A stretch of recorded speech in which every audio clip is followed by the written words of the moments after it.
केंद्र आणि राज्य शासनाच्या महाघोटाळे आणि भ्रष्टाचाराला जनता आता वैतागली असल्याने लोकसभेच्या निवडणुकीत भाजप प्रणित आघाडीचे सरकार सत्तेवर येईल असा विश्वास सेना नेते संजय राऊत यांनी व्यक्त केलाय।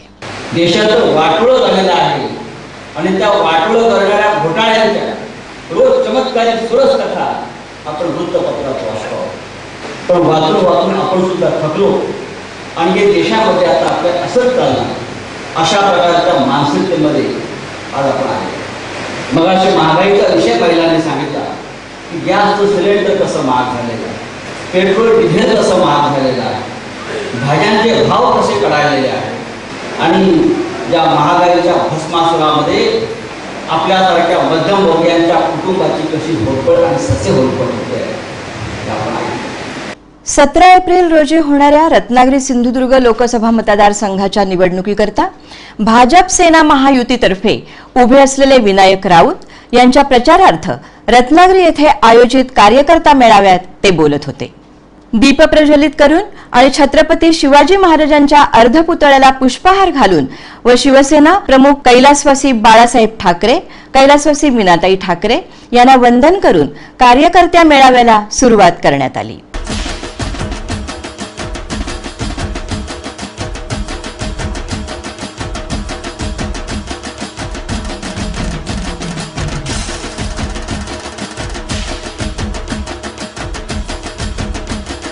आपले प्रास्ताविकपर विचार व्यक्त करताना आमदार राजन साळवी यांनी केंद्र आणि राज्य शासनावर टीका करून उमेदवार विनायक राऊत यांच्याच कामाचं कौतुक केलं। मुंबई गोवा महामार्ग का अवस्था होत्या, महामार्गाची दुरावस्था होती, अपघाताचं प्रमाण वाढलं होतं। कोकणवासी कोकणामध्ये यायचे त्यावेळेला निश्चितपणे तुमच्या आमच्या गावात एखादा मुलाला जखमी मृत्यूमुखी पडायचे तुम्ही आम्ही जवळ पाहिलेला आहात आणि मग याकरता संपूर्ण मुंबई गोवा महामार्गाचं चौपदरीकरण झालं पाहिजे, त्या ठिकाणी दुरुस्ती झाली पाहिजे भूमिका घेतली आणि त्यानंतर रायगड, रत्नागिरी, सिंधुदुर्ग ह्या तिन्ही जिल्ह्यामध्ये सुद्धा तुमच्या समाजाच्या वतीने मोठं आंदोलन उभं केलं होतं आणि त्याची फलश्रुती म्हणून काही महिन्याभर रस्त्याचं काम चालू झालं, पूर्णत्वाला गेलं, हे तुम्हाला यश आल्याचं यातून उदाहरण आहे।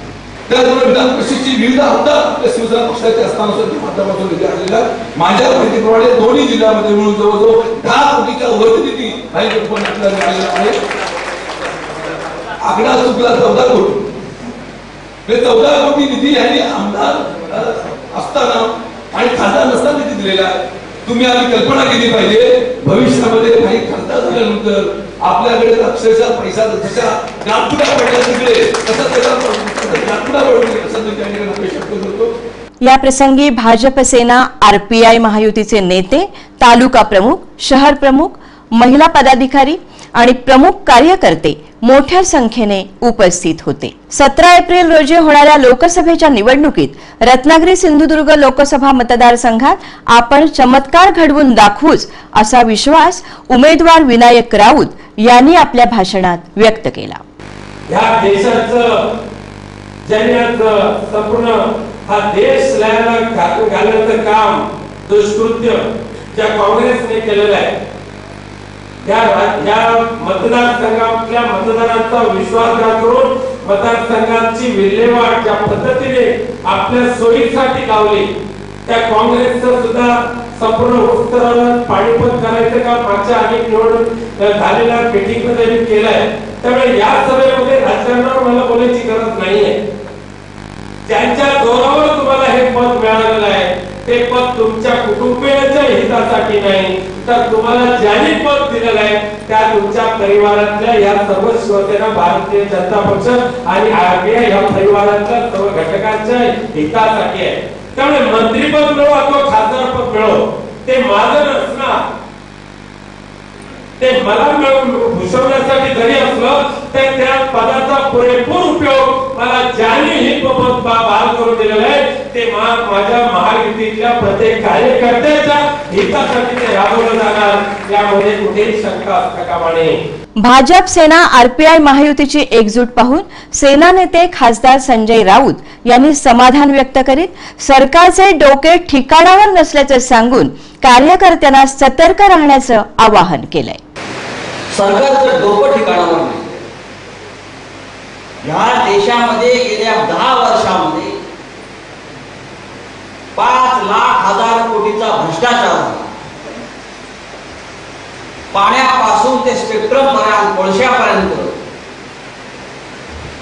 खेळापर्यंत, कॉमनवेल्थ सारखे असं एकही क्षेत्र सुटलं नाही की जिथे घोटाळा झाला नाही. रत्नागिरी येथे आयोजित करण्यात आलेल्या पहिल्याच महायुतीच्या जाहीर मेळाव्यात कधी नव्हे एवढी एकजूट पाहायला मिळाल्याबद्दल आघाडीमध्ये चिंतेचं वातावरण पसरलं आहे. एकेकाळी कोकण आणि विशेष करून रत्नागिरी आणि सिंधुदुर्ग युतीचे बालेकिल्ले म्हणून ओळखले जात असे.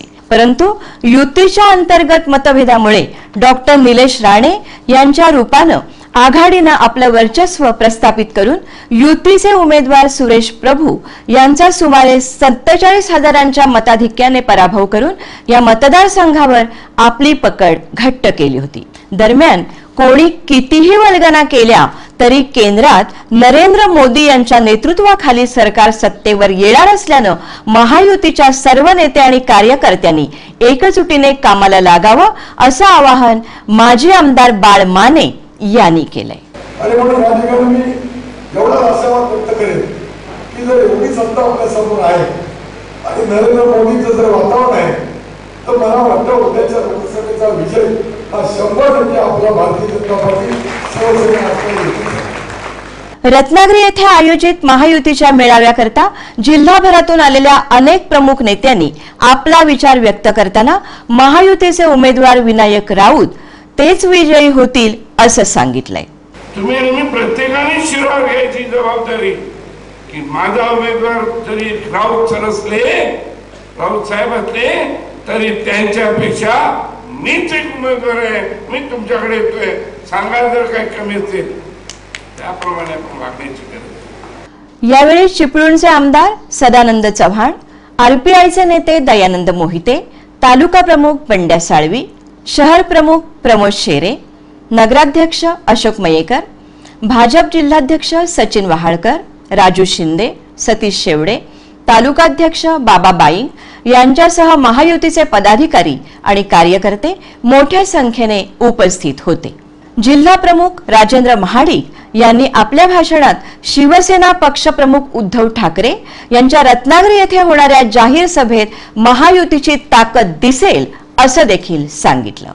आणि आज या ठिकाणी आलेले हे सगळे पदाधिकारी सर ज्यावेळी 12 तारखेला उद्धवजींचा मेळावा होईल त्यावेळी खऱ्या अर्थानं आपल्याला महायुतीची जी ताकद जिल्ह्यातली आहे ती आपल्याला पाहायला मिळेल आणि ती खरी जी सभा होईल ती विजयाची सभा होईल ही मी निश्चितपणाने या ठिकाणी आपल्याला आवर्जून सांगू इच्छितो. आणि आता पाहूया उमेदवार विनायक राऊत यांच्या भाषणातील प्रमुख मुद्द्यांचं चित्रीकरण. आणि मी धर्माच्या बाजूने लढलेलो आहे आणि अधर्माच्या बाजूने उभे राहिलेले जे आहेत ना हे बेईमान आहेत. ज्या बेईमानी केवळ लोकांची नव्हे तर साक्षात पालनकर्त्या या दैवताशी केलेली आहे. ही बेईमानी इतरांशी कोणाशी नव्हे तर तुमच्या सर्वांशी केलेली आहे. त्यामुळे एका बाजूला बेईमानी आहे, एका बाजूला कृतज्ञपणा आहे आणि दुसऱ्या बाजूला कृतज्ञता आणि निष्ठा आणि श्रद्धेची जोपासणी करणारा हा विनायक राऊत आहे. आता सर्वांचं लक्ष लागून राहिलं आहे ते आघाडीचे नेते दादा भास्कर जाधव, पालकमंत्री नामदार उदय सामंत आदी प्रमुख नेत्यांच्या आक्रमक भाषणाकडे.